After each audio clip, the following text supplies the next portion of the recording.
Magandang araw mga boss. Isa sa mga katanungan ng karamihan kung bakit nga ba kailangan tayo magpalit ng langis para sa mga makina natin o kaya sa mga machineries natin on board. Kung gusto mong malaman, panoorin mo hanggang dulo. Kung hindi ka nakafollow, ay baka naman. Para sa video natin ngayon mga boss, magpalit tayo ng langis para service air compressor natin. Bale, hindi lahat ng barko meron ito. Iba ito sa tinatawag nating main air compressor. Ginagamit ito para sa deck kung meron silang paggagamitan. Ngayon, laging tandaan mga boss, bago magtrabaho, ugaling safety first palagi.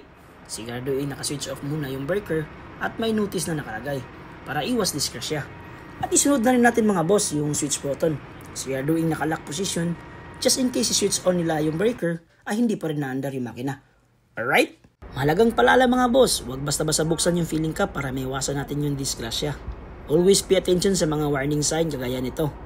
Bali siguraduhin naka 0 megapascal yung indicator ng oil pressure mo bago mo buksan.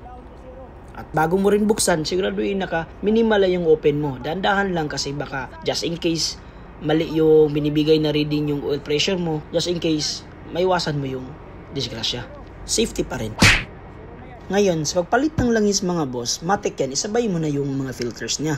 Bali yung tatlo na yan, yung dalawang puti at saka yung black yan yung tatlong filters dito sa service air compressor namin. Ang tanong, kailan ka magpalit ng mga filters? Sa pagpalit naman mga boss, magdepende yan sa maker ng makina. Bali, yung iba may every 6 months, iba din may once a year. So magdepende talaga yan sa maker.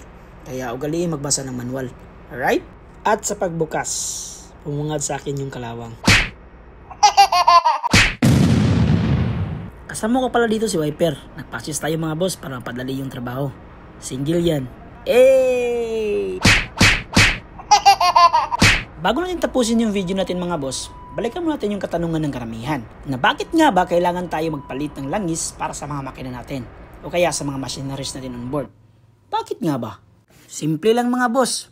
Para mapanatili natin ang maganda at maayos na takbo ng makina. May 5 rason bakit mahalaga magpalit ng langis. Una, lubrication o ang pagpapadulas. Alam naman natin mga boss na ang langis ang nagpapadulas sa gumagalaw ng mga bahagi o parte ng mga makina para maiwasan ang sobrang friction o tinatawag nating kiskisan na maaaring magdudulot ng sobrang init o pagkasira ng mga pyesa. Mahalagang paalala na rin mga boss, may mga iba't ibang uri ang langis natin sa barko sa bawat makina. Kaya ugaliing sundan o basahin ng maigi ang lubrication chart. Alright? Pangalawang rason mga boss, cooling o ang pagpapalamig. Tinutulungan ng langis na ilabas ang init mula sa mga bahagi ng makina natin. Kapag luma na o marumi na ang langis, hindi na epektibo ang pagpapalamig. Right? Pangatlo, yung cleaning o ang paglilinis. Alam na natin na sinasalo ng langis ang mga dumi, alikabok at metal particles na nagmumula sa loob ng makina. Sa paglipas ng panahon mga boss, napupuno ito ng dumi kaya kailangang palitan. As per manual or as per schedule. Pang-apat na rason mga boss, proteksyon laban sa kalawang. Ang langis ay may additives. May halong additives yan na tumutulong para maiwasan ang kalawang sa loob ng makina.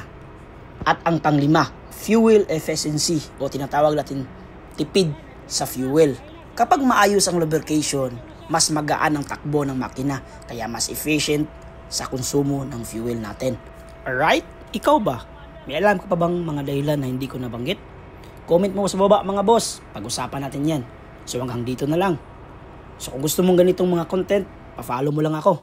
Hanggang sa muli mga boss. Adios!